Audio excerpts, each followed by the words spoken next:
राज्यातील स्थानिक स्वराज्य संस्थांसंबंधी सर्वोच्च न्यायालयानं मोठा निर्णय दिलाय। राज्यातील महापालिका, महानगरपालिका आणि जिल्हा परिषद निवडणुका या नवीन प्रभाग रचनेनुसार आणि ओबीसी आरक्षणासह घेण्यास सर्वोच्च न्यायालयाने हिरवा कंदील दाखवला आहे। यासंबंधी नवीन प्रभाग रचनेला आवाहन देणाऱ्या याचिका सर्वोच्च न्यायालयानं फेटाळल्या। वॉर्ड किंवा प्रभाग रचना हा पूर्णपणे राज्य सरकारचा अधिकार असल्याचं सर्वोच्च न्यायालयानं म्हटलंय।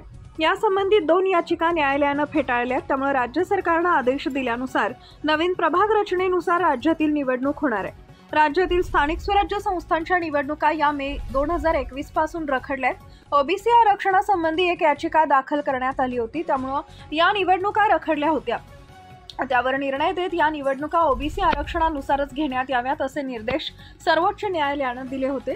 त्यानुसार नवीन प्रभाग रचनेचे आदेश राज्य सरकारनं दिले होते। गेल्या 6 महिन्यात 6 मे 2025 रोजी सर्वोच्च न्यायालयाने या संबंधित निर्देश देऊन राज्य सरकारला निवडणुका घेण्याचे आदेश दिले होते। प्रभाग रचना करण्याचा अधिकार हा पूर्णपणे राज्य सरकारचा असल्याचं यावेळी कोर्टानं सांगितलं होतं। त्यानुसार राज्य सरकारनं नवीन प्रभाग रचनेचे आदेशही दिले होते, परंतु लातूरमधील औसा नगरपालिकेसंबंधी एक हस्तक्षेप याचिका दाखल करण्यात आली आहे। त्यामुळे नवीन प्रभाग रचनेवर आक्षेप घेण्यात आला।